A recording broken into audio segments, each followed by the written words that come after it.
आप सबको जय मसीह की। परमेश्वर का धन्यवाद और सुंदर समय के लिए। आज हम लोग धोखा क्या है, व्हाट इज डिसेप्शन, इस विषय को परमेश्वर के वचन से देखने और समझने का प्रयास करेंगे। और उत्पत्ति जो कि बाइबल की पहली पुस्तक है, उसमें हम लोग इस बात को पाते हैं किस तरीके से अदन के बगीचे में सर्प ने आकर हवा को बहकाया और किस तरीके से हवा को वो फल खिला दिया और हवा ने जाकर आदम को वो फल खिला दिया। यहाँ पर इस तरीके से हम लोग इस विवरण को पाते हैं, इस वचन को हम इस तरीके से बाइबल में पाते हैं। उत्पत्ति उसका 3 अध्याय के अंदर स्त्री ने कहा, सर्प ने मुझे बहका दिया, तब मैंने वो फल खाया। उत्पत्ति उसका 3 अध्याय 13 वचन। तब यहोवा परमेश्वर ने स्त्री से कहा, तूने यह क्या किया है? स्त्री ने कहा, सर्प ने मुझे बहका दिया, तब मैंने खाया। सर्प के बहकावे में आकर स्त्री ने यानी हव्वा ने उस फल को खाया।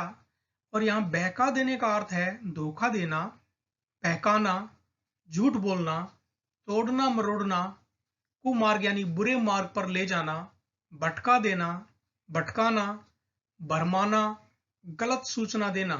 तो ये सारी बातें हम लोग इस बात को देखते हैं कि सर्प ने उस हवा को उस समय पर धोखा दिया, उसको बहकाया, उसको झूठ बोला और वचन को तोड़ा मरोड़ा और उसको एक गलत दिशा में ले गया और उसको भटका दिया, भरमा दिया और उसको जो कुछ वचन के बारे में बताया वो गलत सूचना दी, गलत जानकारी दी। यहाँ पर हम लोग एक और वचन को पढ़ते हैं। पहला कुरिन्थियों का 10 अध्याय 12 वचन में इस तरीके से प्रेरित पौलुस कलीसिया को लिखता है, इसलिए जो समझता है कि मैं स्थिर हूं वह चौकस रहे, कहीं गिर ना पड़े। तो परमेश्वर का वचन हम लोगों को सावधान, चौकस का अर्थ है सावधान रहना। तो परमेश्वर का वचन हम लोगों को सिखाता है कि हम लोग सावधान रहें, क्योंकि जो शैतान है, जो सर्प है, वो हमेशा उसका नेचर है, उसका स्वभाव है धोखा देना और परमेश्वर के वचन को तोड़ मरोड़ कर हमारे सामने प्रस्तुत करना, ताकि हम लोगों को जो भी जानकारी वो देता है वो गलत जानकारी देता है, झूठी जानकारी देता है, आधी अधूरी जानकारी देता है, ताकि लोगों को वो भटका सके, धोखा दे सके। शैतान आज भी आधा सच और आधा झूठ मिलाकर बोलता है। वो अंदर उसके कुछ और होता है और बाहर से कुछ और दिखाता है, ताकि लोगों को भरमा सके, बहका सके। मैं विश्वास करता हूं कि आपने बचपन में जरूर से देखा होगा कि बहुत सारी जो बच्चों के लिए जो टैबलेट्स होती थी, गोली होती थी या दवाई जो डॉक्टर देते थे, वो शुगर कोटेड होती थी, उसके ऊपर चीनी का एक लेप लगा होता था, ताकि जब बच्चा खाए तो उसको खाने में मीठी लगे, लेकिन उसकी जो बीमारी है उस बीमारी से बच्चा स्वस्थ हो जाए। लेकिन शैतान भी हमारे साथ, विश्वासियों के साथ, लोगों के साथ ऐसा ही करता है कि वो पाप को इस तरीके से हमारे सामने प्रस्तुत करता है कि सामने तो हम लोगों को देखने में अच्छा लगता है, सुनने में अच्छा लगता है और पाप करने में भी अच्छा लगता है, लेकिन उसका जो परिणाम होता है वो बहुत ही भयंकर होता है, बहुत ही हमारे लिए घातक होता है।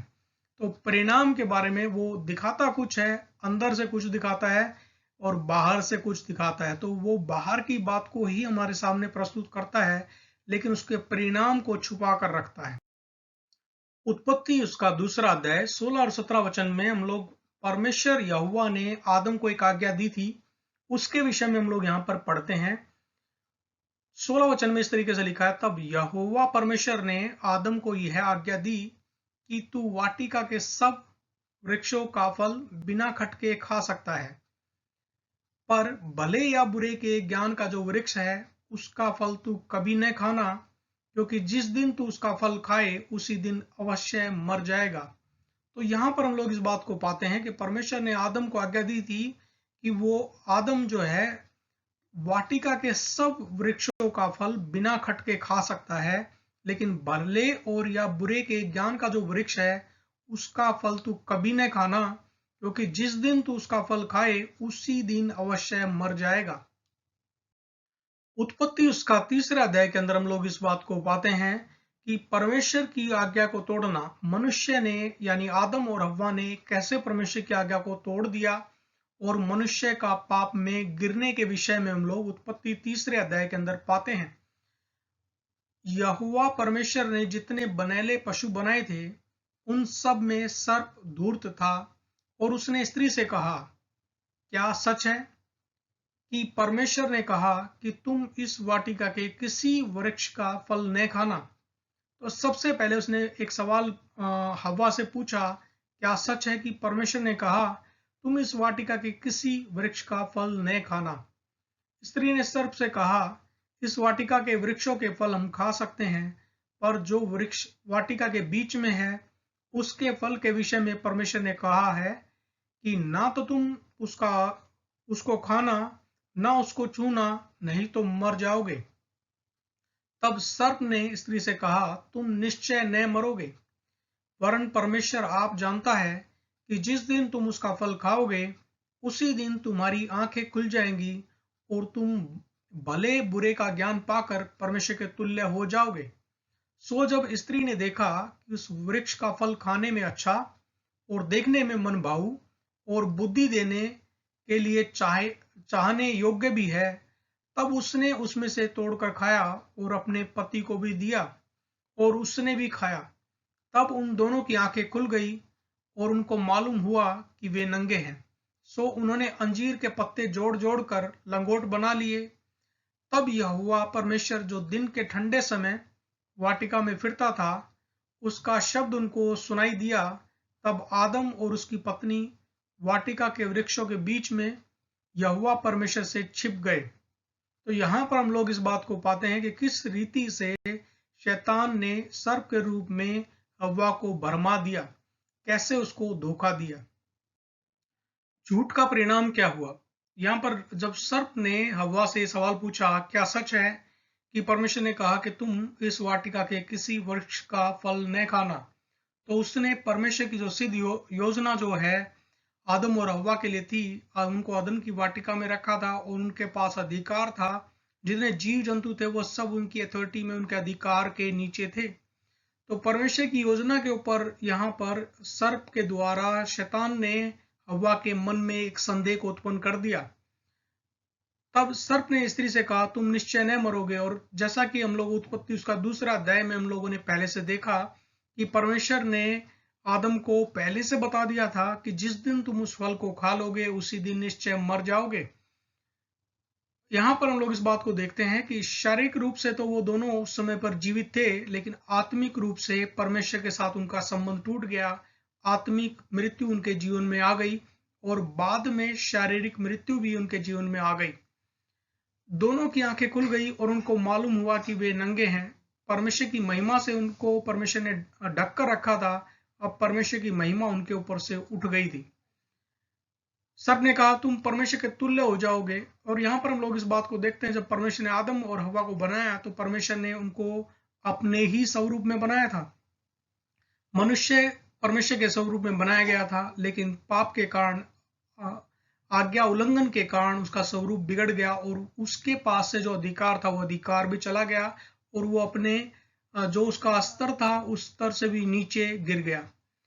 मैं तेरा शब्द बारी में सुनकर डर गया, क्योंकि मैं नंगा था इसलिए छिप गया। तो जब इंसान के अंदर पाप आता है, परमेश्वर की आज्ञा को तोड़ता है, तो डर और छिपना, इंसान अपने आप को परमेश्वर से छिपाता है, डर के कारण छिपाता है। आगे हम लोग इस बात को देखते हैं। परमेश्वर ने कहा, मैंने तुझे मना किया था, क्या तूने उसका फल खाया है? उसी वृक्ष के फल को तूने क्या खाया है? तो अनाज्ञाकारिता हम लोग यहाँ पर देखते हैं। हव्वा और आदम के जीवन में उन्होंने परमेश्वर की आज्ञा का उल्लंघन कर दिया, परमेश्वर की आज्ञा को उन्होंने हल्के में ले लिया। स्त्री को तूने मेरे संग रहने को दिया है, उसी ने उस वृक्ष का फल मुझे दिया और मैंने खाया। दोषारोपण, तो आदम हव्वा के ऊपर दोष लगाता है और बाद में हम लोग इस बात को देखते हैं, सर्प ने मुझे बहका दिया तब मैंने खाया। तो स्त्री ने, हव्वा ने सर्प के ऊपर दोष को लगा दिया, जबकि इन तीनों ने ही गलती की थी, तीनों ने परमेश्वर की आज्ञा का उल्लंघन किया था, तीनों ने ही पाप किया था। परमेश्वर आज्ञा तोड़ने का परिणाम पहले से ही बता देता है। परमेश्वर ने आदम को पहले से ही बता दिया था, अगर तू उस फल को खाएगा तो निश्चय मर जाएगा, उसी दिन तू मर जाएगा। लेकिन शैतान इंसान को धोखा देता है और परिणाम को छुपा देता है। कभी भी वो उसका नतीजा क्या होगा, उसका परिणाम क्या होगा, उसको हमेशा छुपा कर रखता है। तो शैतान हमेशा आधा सच बताता है और आधा झूठ मिलाकर बताता है। उत्पत्ति उसका तीसरा अध्याय 14 तब यहोवा परमेश्वर ने सर्प से कहा, तूने जो यह किया है इसलिए तू सब घरेलू पशुओं और सब बनेले पशुओं से अधिक शापित है कि तू पेट के बल चला करेगा और जीवन भर मिट्टी चाटता रहेगा। आज भी हम लोग इस बात को देखते हैं कि जो सांप है वो आज भी मिट्टी को चाटता है और वो शापित है, वो पेट के बल ही चलता है। 15 और मैं तेरे और इस स्त्री के बीच में और तेरे वंश और इसके वंश के बीच में बैर उत्पन्न करूंगा और वह तेरे सिर को कुचल डालेगा और तू उसकी एड़ी को डसेगा। आज भी जब भी हम लोग किसी सांप को देखते हैं तो इंसान क्या करता है, उसके सिर को कुचलता है और सांप का नेचर है वो किसी व्यक्ति की एड़ी को या उसको किसी जगह पर भी डसता है। तो परमेश्वर ने जो बैर इंसान के अंदर, इंसान के वंश के बीच में या स्त्री के वंश के बीच में और सर्प के बीच में डाला है, आज भी हम लोग उसको पाते हैं। 16 फिर स्त्री ने उससे कहा, मैं तेरी पीड़ा और तेरी गर्भवती होने के दुख को बहुत बढ़ाऊंगा, तो पीड़ित होकर बालक उत्पन्न करेगी और तेरी लालसा तेरे पति की ओर होगी और वह तुझ पर प्रभुता करेगा। आज भी हम लोग इस बात को सच देखते हैं कि इतने हजारों साल के बाद भी परमेश्वर का वचन बिल्कुल सच है, बिल्कुल सत्य है। और मेडिकल साइंस इतनी तरक्की कर ली, लेकिन आज भी जो महिला की डिलीवरी होती है उसको उस पेनफुल प्रोसेस से, उस दर्द से, उस पीड़ा से होकर ही गुजरना पड़ता है जब उसको बालक को जन्म देना होता है। 17 और आदम से उसने कहा कि तूने जो अपनी पत्नी की बात सुनी और जिस वृक्ष के फल के विषय में मैंने तुझे आज्ञा दी थी कि तू उसे न खाना, उसको तूने खाया है, इसलिए भूमि तेरे कारण शापित है। तू उसकी उपज जीवन भर दुख के साथ खाया करेगा। आज इंसान को खेती करने के लिए, फसल को तैयार करने के लिए, उपज पाने के लिए उसको बहुत मेहनत करनी पड़ती है। 18 और वह तेरे लिए कांटे और ऊंट कटारे उगाएगी और तू खेत की उपज खाया करेगा। 19 और अपने माथे के पसीने की रोटी खाया करेगा और अंत में मिट्टी में मिल जाएगा, क्योंकि तू उसी में से निकाला गया है और तू मिट्टी तो है और मिट्टी ही में फिर मिल जाएगा। आज इंसान इतना मेहनत करता है और माथे के पसीने को बहाता है, तभी मिट्टी उसको उपज देती है। कोई भी किसान जिसने पसीना नहीं बहाया, उसको वो किसान जो है उपज को नहीं पा सकता, उसको मेहनत करना ही पड़ता है। लेकिन दूसरी तरफ हम लोग एक और बात को देखते हैं, यहाँ एक और फोटो मैंने लगाया है। कोई भी फल को आप ले लीजिए, कोई भी फल का पौधा, उसको इंसान या नेचुरली वो एक बार उसको कोई मेहनत करता है और उसके बाद हर साल उसमें जब भी उसका सीजन होता है, अपने आप उसमें और कोई मेहनत करने की आवश्यकता नहीं होती, थोड़ा देख रेख के अलावा, लेकिन हर साल उसमें ऑटोमेटिकली नेचुरली उसके अंदर फल लगते हैं। लेकिन इंसान को गेहूं या कोई भी फसल जब वो उगाता है, चाहे वो चावल की खेती करे या कोई भी और किसी भी अनाज की खेती करे, हर बार उसको मेहनत करनी पड़ती है, हर बार उसको बीज बोना पड़ता है और अपने माथे का पसीना बहाना पड़ता है। लेकिन फल में एक बार पौधा लगा दिया, हर बार ऑटोमेटिकली नेचुरली उससे उसको फल मिलते रहते हैं साल भर और सालों साल तक, जब तक वो पौधा है तब तक उससे फल मिलते ही रहते हैं। तो हम लोग ये परमेश्वर का जो सिद्धांत था, परमेश्वर ने आदम की वाटिका में उनको रखा था और उस बगीचे में उनको मेहनत करने की आवश्यकता नहीं थी, लेकिन क्योंकि हव्वा ने बहकावे में, हव्वा आई और आदम भी बहकावे में आया और उन्होंने उस फल को खाया, इसलिए भूमि उनके कारण शापित है। आज भी हम लोग इस बात को देखते हैं, ये बिल्कुल सत्य बात है जो परमेश्वर के वचन में बताई और हम लोगों को हमारे लिए लिखी गई है। और शैतान जो है, हम लोगों ने जैसा पहले भी देखा, शैतान आज भी आधा सच और आधा झूठ मिलाकर बोलता है ताकि उसका जो झूठ है वो पकड़ा ना जाए। तो उसकी एक हमेशा एक ट्रिक रहती है, उसकी हमेशा चालाकी रहती है, क्योंकि वो धूर्त है, तो वो इंसान को झूठ और सच दोनों मिलाकर बोलता है ताकि उसको जल्दी से कोई उसके ऊपर उसको पकड़ा, उसका झूठ जो है सामने कोई व्यक्ति के आए ना, वो पकड़ा ना जाए। उसने नहीं बताया आदम और हव्वा को, जब उन्होंने उनको पाप में गिराया, उस फल को खिला दिया, तब उस समय पर उसने उनको जो परिणाम है वो नहीं बताए कि परमेश्वर से उनका संबंध टूट जाएगा, तुम मर जाओगे, मृत्यु उनके जीवन में आ जाएगी, उनको नहीं बताया गया। पाप आ जाएगा, जैसे वो परमेश्वर की आज्ञा का उल्लंघन करते हैं, पाप उनके ऊपर प्रभुता करेगा, मृत्यु उनके ऊपर प्रभुता करेगी और उनका जो शरीर है कमजोर और बीमारियों से ग्रस्त होकर वो नाश होता जाएगा, कमजोर दुर्बल हो जाएगा। ये सर्प ने उनको उस समय नहीं बताया था। तुम्हें अदन की वाटिका से परमेश्वर बाहर निकाल देगा, ये उनको नहीं बताया गया था। तुम्हारे कारण पृथ्वी शापित हो जाएगी, तुम्हें माथे का पसीना बहाना पड़ेगा, स्त्री बच्चा जनने की पीड़ा बहुत बढ़ जाएगी, ये उनको सर्प के द्वारा नहीं बताया गया था। तुम्हारा बेटा तुम्हारे दूसरे बेटे की हत्या करेगा, केन ने हाबिल को मार दिया, ये सर्प ने आदम और हव्वा को उस समय पर नहीं बताया था, लेकिन ये बातें जो हैं शैतान ने उस समय पर छिपा कर रखी थी, क्योंकि ये पाप के कारण जो परमेश्वर की जो आज्ञा को उन्होंने तोड़ दिया, आज्ञा उल्लंघन के ये नतीजे हम लोग आदम और हव्वा के जीवन में इनको देखते हैं। आज भी शैतान जो जवानों को, विश्वासियों को पाप करने के लिए बहकाता है, उकसाता है, ताकि वो उनको एक फंदे में फंसा सके और उनके जीवन को बर्बाद कर सके। क्योंकि यूहन्ना का 10 अध्याय 10 वचन में इस तरीके से बताया गया है कि चोर किसी और काम के लिए नहीं, वो चोरी करने, घात करने और नाश करने के लिए आया है। वो नाश करना ही उसका मेन मकसद है। तो बहुत सारे ऐसे लोग हैं जो विवाह पूर्व या विवाह के पश्चात जो अनैतिक शारीरिक संबंध बनाते हैं। वो लड़के लड़कियां हो सकते हैं, वो पति पत्नी भी हो सकते हैं, विवाहित लोग भी हो सकते हैं, जो किसी अन्य गैर मर्द या गैर स्त्री के साथ जो विवाह के बाहर गलत संबंध जो बनाते हैं, और साथ में जो शराब या अन्य प्रकार का नशा करने वाले लोग। तो ऐसे बहुत सारे लोग हैं जो नशे की आदत में या किसी और ऐसे गलत संबंधों की वजह से जिनके परिवार टूट जाते हैं, वो लोग गिल्ट में आकर आत्महत्या करते हैं या तलाक उनके परिवारों में होता है। और साथ में एंड जो होता है हम लोग देखते हैं या तो आत्महत्या से, हत्या से, या परिवारों के बीच में परिवार का जो रिलेशंस है आपस में, परिवार जो बिखर जाते हैं, टूट जाते हैं। तो शैतान का यही मकसद है कि वो लोगों को नाश करना चाहता है किसी भी रीति से, और शराब या अन्य प्रकार के नशे से उनके शरीर को वो नाश कर देता है। उसका मकसद है शरीर को खत्म कर देना। धोखे से बचने के उपाय, आप अपने पास्टर की या पादरी की मदद लें, लेकिन उनके ऊपर निर्भर ना हो, क्योंकि वो आपसे सप्ताह में 1 बार या 2 बार मुश्किल से मिल पाएंगे। लेकिन आप क्या करना है, आपको ये 4 काम करने हैं, रोजाना करने हैं। स्वयं बाइबल पढ़ें।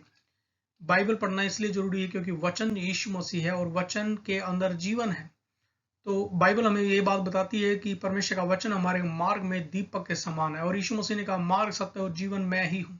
जब हम लोग परमेश्वर का वचन पढ़ते हैं तो हम जीवन की बातों को पढ़ते हैं, हमारे अंदर जीवन जल की नदियां हमारे अंदर से निकलती हैं। दूसरा, हमारा एक महायाजक है यीशु मसीह। यीशु मसीह के नाम में आप परमेश्वर पिता से प्रार्थना करें, रोजाना प्रार्थना करें, उसके साथ संबंध को मजबूत करें। तीसरा, पवित्र आत्मा आपका और मेरा सहायक है। पवित्र आत्मा को आमंत्रित करें आराधना करने के समय, पवित्र आत्मा को आमंत्रित करें वचन को पढ़ने के समय, पवित्र आत्मा को आमंत्रित करें परमेश्वर पिता से प्रार्थना करने के समय। तो पवित्र आत्मा आपको अगुवाई करेगा, आपको वो सहायक के रूप में हमें दिया गया है, वो हमें परमेश्वर के वचन को सिखाएगा। चौथी बात जो है, यीशु का पवित्र लहू। यीशु के पवित्र लहू से अपने आप को शुद्ध करें, पवित्र करें। डेली जो भी हम लोगों से गलतियां होती हैं, अपने आप को परमेश्वर के सामने लेकर आएं और पवित्र लहू से अपने आप को साफ करें और परमेश्वर की महिमा के लिए एक पवित्र जीवन जिए। ये एक वचन है जो आप लोगों को बाइबल से ढूंढना है, और इसको आप कमेंट सेक्शन में लिख कर बता सकते हैं ये कौन सा वचन है और किस नगर के लोगों के लिए ये बताया गया है। ये प्रेरितों के काम के अंदर एक वचन है जो प्रेरित जो पौलुस है, पौलुस एक नगर के बारे में ये वचन बोलता है। अब आपको ये बाइबल से ढूंढना है, प्रेरितों के काम के अंदर ये वचन है। ये लोग तो थिस्सलुनीकी के यहूदियों से भले थे और उन्होंने बड़ी लालसा से वचन ग्रहण किया और प्रतिदिन पवित्र शास्त्रों में ढूंढते रहे कि ये बातें यों की यों हैं कि नहीं। अब आपको इस वचन का जो किस नगर के लोगों के लिए वचन प्रेरित पौलुस ने लिखा है, वो नगर का नाम आपको कमेंट सेक्शन में ढूंढ कर बताना है। परमेश्वर इन वचनों के साथ आपको, आपके परिवार को, आपकी कलीसिया को बहुत अच्छा आशीष दे।